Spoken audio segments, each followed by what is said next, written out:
now the universally adopted tool for making a pre-surgical diagnosis of thyroid nodules. So it is done everywhere, it is universally accepted, and is a procedure that has a high positive predictive value for malignant lesions, which ranges from 97 to 99%. That is, in large number of cases, we are able to accurately predict the malignancy in thyroid nodule on FNA. Several studies has been done to assess the sensitivity and specificity of this technique in all sort of lesions. And the sensitivity has found to be ranging from 65 to 99%, while the specificity is a little higher and range up to 100%, depending upon the studies, the study designs that have been done. We also know that now the Bethesda system of reporting thyroid cytopathology is the most robust and internationally accepted system for reporting thyroid lesions on cytology. Now, the purpose the Bethesda system was devised or designed was to encourage uniform reporting, because previously a lot of pathologists who were communicating their final diagnosis in different terminologies, which were quite confusing for the surgeons and the treating clinicians. So the Bethesda system provides an unambiguous way of communication between the pathologist and surgeons. And very importantly, that this system has recommended treatment and implied risk of malignancy for each of the Bethesda category. So that can also help plan the management of these patients. Now, in spite of the fact that it is an excellent tool for diagnosing thyroid lesions on cytology, it suffers its own diagnostic pitfall, and there are certain challenges associated with this reporting system. We all know that there are 6 Bethesda categories, that is category 1 to 6, ranging from non-diagnostic to malignant. Among all these 6 categories, these 2 categories, that is ATP of undetermined significance, also known as follicular lesion of undetermined significance, and suspicious for follicular neoplasm or follicular neoplasm category, they constitute an indeterminate categories. So these are the categories in which if a lesion is diagnosed or clubbed or put in, we are not able to actually say that what the actual lesion is. And among these 2 categories, the accuracy of diagnosis remains a challenge and is quite uncertain, especially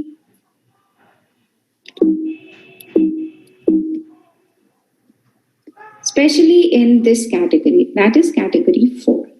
And the reason it remains an issue is that a lot of lesions, whether benign, borderline or malignant category, they have certain cytological features usually put in this category, and it is quite difficult to differentiate between them on cytology. But again, as I told earlier, it is important because the management part is different. So now the focus of this lecture is to first identify that what are the lesions which causes this diagnostic uncertainty in category 4, that is follicular-patterned lesions, and how to approach these approach to make a diagnosis on cytomorphological features. So we'll be discussing this. Now, I will try to make this lecture as comprehensive and as to the point as possible. So we would be dealing the commonmost entities which are usually put in this category and how we can approach them to differentiate. So the important follicular, whenever we listen or hear of this terminology, follicular-patterned lesion, the first thing that pops up in our mind is follicular adenoma and follicular carcinoma. Now, one of them is a neoplastic benign and the other one is a malignant lesion. But benign nodules like hyperplastic or adenomatoid nodule are also follicular-patterned lesions and can cause a diagnostic problem on FNAC. The fourth one is NIFT-P, that is non-invasive follicular neoplasm with papillary-like nuclear feature. Until the last edition of WHO, there was no borderline group in thyroid. So now last time the borderline group was included, and NIFT-Ps are considered to be borderline lesions. They are neoplastic, but what further researchers are required to actually tell them that what they could be. So they also have the diagnostic criteria for diagnosing a lesion as an NIFT-P is, the first one is it should be a follicular-patterned lesion. So this again comes in the differential diagnosis. And the fifth and important one again is a follicular variant of PTC. It also has a follicular pattern and is also grouped in this list. So today we will be talking about how we can differentiate these lesions on cytology. So before starting with that, it is important to understand the meaning of follicular term. So follicular also stands for the thyroid parenchymal cell which produce thyroglobulin, as well as it can stand for the growth pattern of the thyroid lesion. Now these follicular pattern lesions can further be classified based on the size of the follicle as well as based on the presence or absence of the capsule. Based on the size of the follicles, they can be called as macrofollicular or microfollicular. And these lesions can be encapsulated, partially encapsulated, or unencapsulated. Encapsulation is an important finding in histology. Now, as we saw that based on the type or size of the follicle, they can be of two types. The first one is macrofollicular, also known as normofollicular. Now in this photograph, as you can see, the macrofollicular pattern is characterized by presence of sheets of follicular epithelial cell, like we can see in this picture. And it is seen that 70 to 75% of the nodular goiter actually have this type of scenario or picture on cytology smears. And monolayered sheets are quite uncommon in cases of follicular neoplasms like adenomas and carcinomas, present in only about 6 to 7% of the cases. So whenever you see this as a predominant factor, a predominant finding or pattern of cell, then it favors more toward a benign pathology rather than a neoplastic one. Then again, presence of three-dimensional clusters and intact follicle. Like in a left side photograph, we can see there are three-dimensional ball-like structures. These are actually the intact follicles. On the right side, there is a single intact follicle that you can see. And whenever we get this sort of picture on cytology, again, it signifies increased probability of a benign lesion. That is, intact follicles are more commonly associated with goiter. Next is microfollicular pattern. As we all know that microacinar arrangement of follicular cells is called microfollicular pattern, but there is a criteria to call a microfollicle a microfollicle, and that is, it is a flat group of less than 15 follicular cells which are arranged in a cluster that is at least 2/3 complete. Okay, so here is a picture. We can see that there is a microfollicular pattern, prominent microfollicular pattern, and these microfollicles are either complete or slightly incomplete, but we can easily appreciate these microfollicular pattern. Now, when the lumen is not distinct, we can also use the terminology rosettes for that. But when there is a well-defined lumen which has some amount of colloid, or it may be empty as well, then the term microfollicles is more appropriate. Now, whenever a microfollicular pattern predominates in a cytology smear, then a possibility of follicular neoplasm arises. That is, it goes less in favor of a benign lesion like adenomatoid goiter. So this sort of pattern is seen as a predominant finding in 80 to 85% of the follicular neoplasm. Right?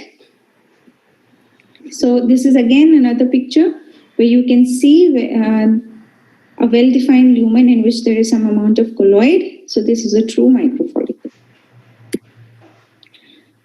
Now, microfollicles are actually a transverse view of a follicle, which we see on a slide. When we see it in a longitudinal way or view, then they appear like trabeculae. So this sort of pattern is called a trabecular pattern. Now, trabecular pattern means a microfollicular pattern. The only difference is the view with which the cells are being visualized. That is, transversely, we see them as microfollicles, and when longitudinally, we see them as trabecular findings. So the both predominant microfollicular and trabecular pattern signifies a higher possibility of a follicular neoplasm. So now, how to approach these follicular pattern lesions on cytology? Now, whenever you are doing a cytological assessment, the observation should always be made in three parts. You have to see the slide in totality, but in three different parts. Let me tell you. The first thing that need to be assessed is that, on a low power, of course, that what is the arrangement of cell with respect to each other, how these cells are arranged, and what is the predominant pattern, whether it is a microfollicular one, or they are present in trabecular form, or in singly scattered cell, or as monolayered sheets. Are intact follicles there or not? So these are the things that should be first considered when you look at a smear at a low power. Then go to a higher power to see the cytological features of these individual cells. Now, the cytological features should be again analyzed separately as nuclear and cytoplasmic features. So look at the size of the nuclei, whether it is enlarged, whether there is some amount of an isomorphism, pleomorphism, are they round or are they oval overlapping? How is the chromatin like? It is dispersed or it is more powdery type? Nuclei is there or not? How is the nuclear membrane, whether it is well defined or there are some grooving or inclusions? So these are the things that you have to look for in the individual cell on a higher power. And last but not the least, the background element. Now, the background element is very important while doing a cytological assessment of thyroid lesions. Like, you have to look for the other type of background cells that are present apart from the main cells that you see. Whether macrophages are there or Hurthel cells are there, means like any other cell population is there apart from the main cells. And also, how is the background in terms of the presence of hemorrhage or colloid? Whether colloid is there, how is it? Is it abundant? Is it thin? Is it chewy? Or predominantly the smears are hemorrhagic and there is no colloid. So not only the arrangement of the cell, that is microfollicular pattern, you need to see the cytological features of the individual cell, and importantly, the background element of the smears as well. So when all these three aspects are seen and analyzed and interpreted in a proper way, then in majority of the cases, we can easily arrive to a diagnosis.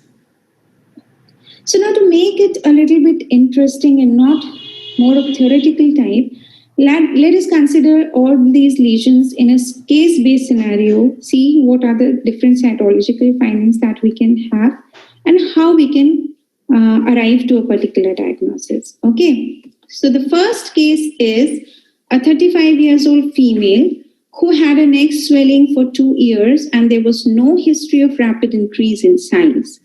Again, this history is quite important. The swelling moved with deglutation while examination, confirming it to be a thyroid swelling. It was associated with hoarseness of voice, that is, it was compressing the recurrent laryngeal nerve, so had some compressive symptoms, and was not associated with any cervical lymphadenopathy or biochemical abnormality in thyroid function test. Okay, so this is the history. Now, with this history, you have a smear. These are two different pictures, one from a lower power view and one from a higher power view. Now, the first thing which I just told you was The first thing that you have to note is the arrangement of the cell with respect to each other. So now we can easily see from these two smears that how is the cellularity. These smears are cellular for sure, okay? And the cell pattern that we are able to see most commonly is a predominant microfollicular pattern. In both these pictures, you can easily see the microfollicular pattern. Now again, what is the other thing that we have noticed on this particular, in these two particular pictures? That the background is hemorrhagic. There is almost no colloid in it. Okay. And also a single type of cell population is there. We are not seeing any other cell population as far as these two pictures are concerned. Now in this case, all the areas in the slide were mostly like this. Now when we go to a higher power, the next thing we have to do is we have to analyze the nuclear features. So this is a higher power view. Now you can see a true microfollicle in the center, and there is a lumen also in this inside it. And the rest are more like rosettes. Okay, so what we can see here is that there is a relatively uniform population of cells which are having a slightly hypochromatic nuclei, which are typically round. There is not much difference in the shape and size of the nuclei. Okay, they have a moderate cytoplasm, and you are not able to distinguish the cytoplasmic boundaries per se. Okay, so it is all, the cytoplasm is all like intermixed. We are not able to appreciate where the cytoplasm of one ends and the other start. And also, the chromatin is dispersed, the nuclear membrane is regular, there is no nucleoli, and there are no abnormality in the nuclear membrane also. There is no grooving or inclusion that we could see. So with all these findings, obviously, we would put this lesion in Bethesda category 4, which is follicular neoplasm. And these are the things that pops up in our mind when we see the diagnosis as suspicious for follicular neoplasm. Okay. Now, how can we can exclude some of these things? See, adenomatoid goiters are usually associated with some amount of cystic degeneration, so presence of colloid and macrophage, pigment-laden macrophage is a more common phenomena. Macrophages are usually absent in follicular adenomas because they are more solid tumors, which usually do not have cystic degeneration, but yes, they can be seen in cases of macrofollicular follicular adenoma and in follicular carcinomas also. There was no other architectural pattern apart from the microfollicular pattern. So that was the predominant pattern in this smear. And when we looked at the nuclear feature, there were no nuclear feature which were even giving a slightest hint of PTC-like nuclear features. That is, there were no grooving, no inclusions, nothing. So based on these things, we can easily exclude these three, and possibly this lesion could be a follicular adenoma or a carcinoma. Now, nuclear atypia is not the criteria to call a lesion as a malignant lesion when we, in terms of size, when we want to differentiate a follicular adenoma from carcinoma.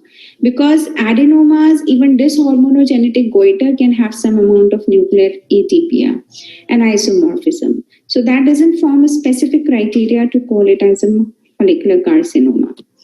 So on cytology, it is almost impossible to distinguish follicular adenomas and carcinomas because to call a lesion as follicular carcinoma, the other thing that you require apart from the microfollicular pattern is presence of capsular or vascular invasion. So these two things you cannot assess on cytology smear.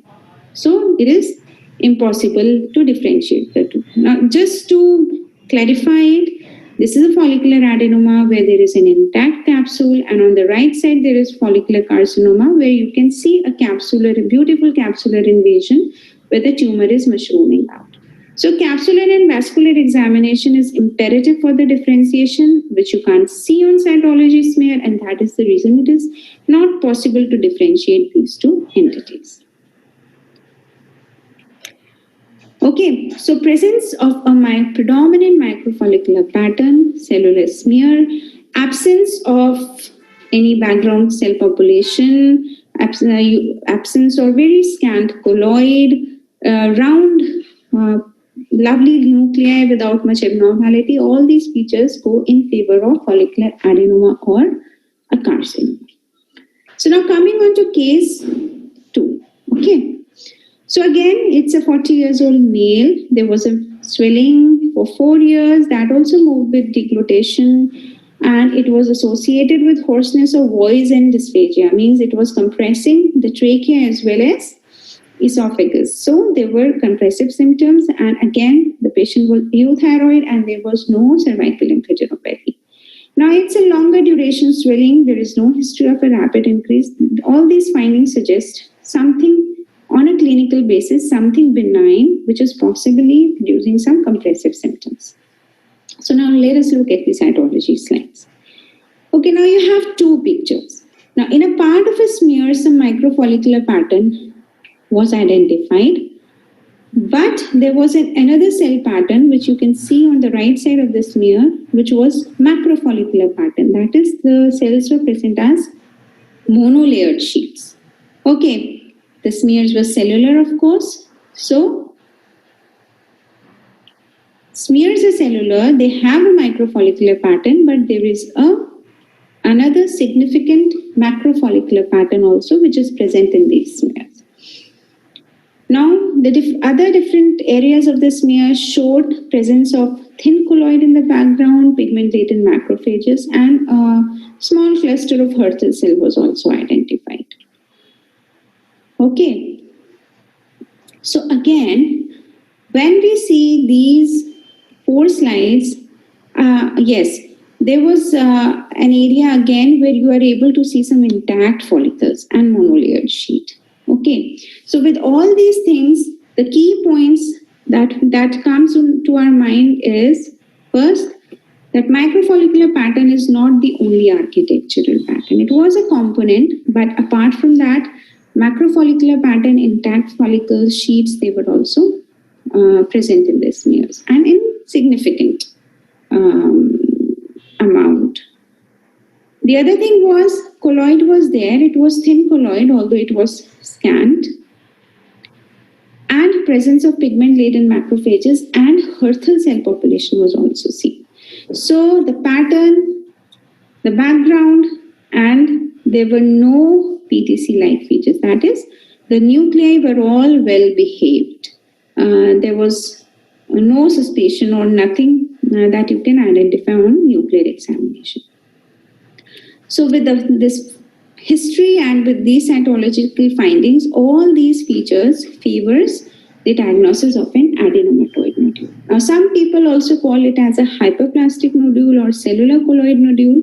So it is just that it is more solid as compared to a typical colloid nodule, and it has a more compact microfollicular pattern, but it is usually associated with cystic degeneration. And of course, absence of any atypical nuclear features.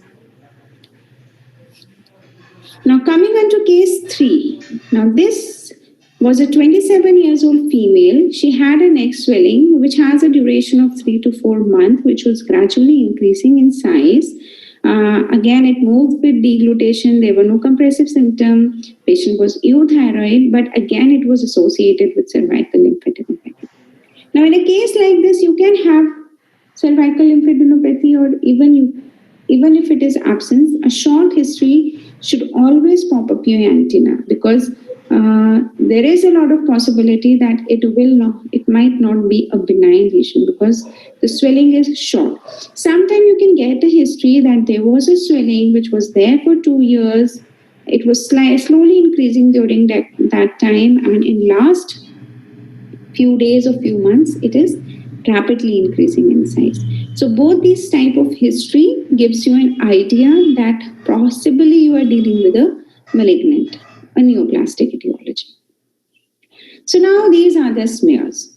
So again, we see that the smears are quite cellular, microfollicular pattern is prominent, but another thing that will strike your eyes is these nuclei are not looking that clean as we saw in last two cases. There is some amount of overlapping and they are not looking that nice, even on a slightly lower power. So apart from this microfollicular pattern, some papillary or papillary pattern is also there, and clustering, syncytial clustering is also there. Okay. And there is a scant colloid. There is some bluish tinge in the background. On going to the higher power, when the nuclear features was examined, if you can see the arrow on the left side picture, the grooving was quite prominent. So nuclear grooving is very prominent finding. It is not an occasional nuclei, but it is quite prominent. And when searched for inclusions, the inclusions were also there. So they were round to oval overlapping nuclei. There's a lot of overlapping. The nuclei are not all round like we saw in last two cases of follicular adenoma and adenomatoid nodule. There a lot of difference in shape is there. Some are oval, some are round. Okay, nuclear grooving is prominent and intranuclear pseudo-inclusions are present. So again, what are the key points? That along with the presence of a microfollicular pattern, we were able to appreciate syncytial clusters and papillae. Nuclear grooving and inclusions were present. So, with these possibility features, the diagnosis will go in favor of follicular variant of papillary thyroid carcinoma.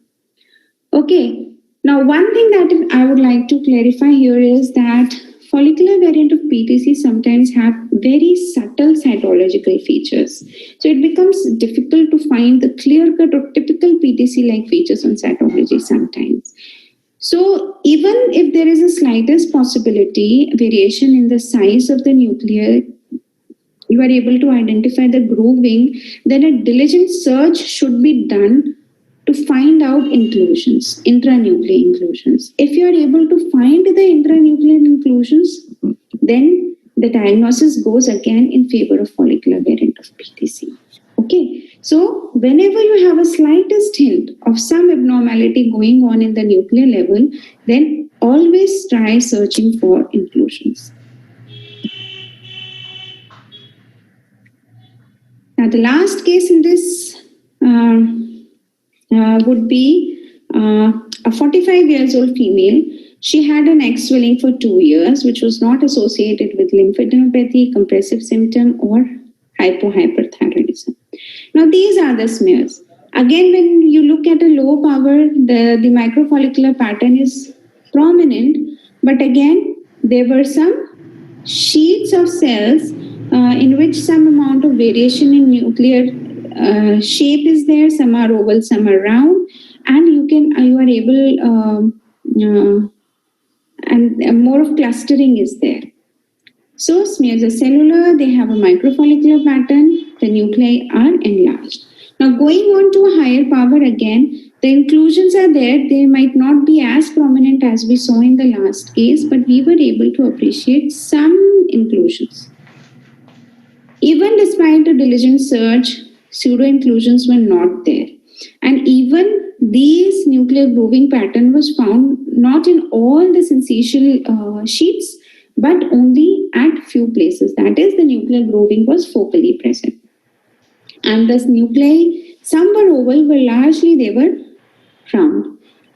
So the key point is that clustering is present along with microfollicles. Though PTC-like nuclear features are present, but inclusions are not there, and even the PTC-like nuclear features are not full-fledged. So again, all these features goes in favor of NIFT-P rather than follicular variant of PTC. On cytology, again, it is difficult to differentiate between the two because as I mentioned earlier, the follicular variant of PTC can have sometimes very subtle nuclear features. You may see those grooving and all focally as mentioned in NIFT-P. Again, then intranuclear inclusion and presence or absence of papilla will be very important factors to differentiate between the two. So if there is a confusion, then start looking for intranuclear inclusions. If you are able to find 3 inclusions, or you are able to find even a single papilla, then the diagnosis of NIFT-P will be excluded, because NIFT-P do not have any papilla, true papilla. So these are the things that you have to keep in mind if you want to differentiate between the two. Even then, sometimes it becomes difficult. So an optional note in the cytology report, as suggested by Bethesda, this can be put on, which says that although the architectural features suggest a follicular neoplasm, some nuclear features raise the possibility of an invasive follicular parent of PTC or NIFT-P. So definitive distinction among these entities is not possible on cytologic materials. So this is an optional note that you can try. But before putting it, just search for inclusions and search for presence of any papillary or papilloid-like fragments on cytology smears. So all said, just certain points to remember is never analyze a smear based on only the cell arrangement. Look for the other patterns of arrangement that you can see apart from microfollicles. Look for the nuclear features separately, and very importantly, look at the background cell population along with presence or absence of colloid. The other thing that you have to keep in mind is, if there are some PTC-like nuclear feature, try to see whether they are focal or it is a prominent finding. If if you are having a confusion, then start searching for intranuclear pseudo-inclusions, which will be a very important factor, because even if you find a single inclusion, it will automatically remove follicular adenoma carcinomas and adenomatous colloid from the list of differential. Now it will come down to NIFT-P and follicular variant of PTC, and those two can be differentiated on the basis of, to some extent, on the basis of the number of inclusions as well as presence of any papillary fragment. So that can help. And importantly, it is very important to correlate the clinical and radiological findings altogether. So that will also help you in making a diagnosis. Okay, so just a quick revision. So if you have a prominent microfollicular pattern with a macrofollicular pattern, intact follicle, if present, might be absent, but if present, the nuclei are round with no PTC-like nuclear feature, even no minimal nuclear overlapping or grooving, and there is some colloid in the background, then the diagnosis should favor adenomatous colloid nodule. Now, if they are again characterized or grouped into suspicious for follicular nodule or follicular neoplasm category, then again, it would have a cytological impact on the patient, and the surgeon may be more inclined towards thinking it as a follicular adenoma or carcinoma type thing. Okay, so these features will help you differentiate an adenomatous colloid nodule. When there is a predominant microfollicular pattern with presence of trabeculae, intact follicles, it should not be plus minus, intact follicles are usually absent. They again uniform round enlarged nuclei with no nuclear overlapping or features of PTC and dominantly hemorrhagic background, then all these features favors a diagnosis of follicular neoplasm, which could be adenoma and carcinoma, both of which cannot be distinguished on cytology. Now, if there is a predominant microfollicular pattern and you are able to see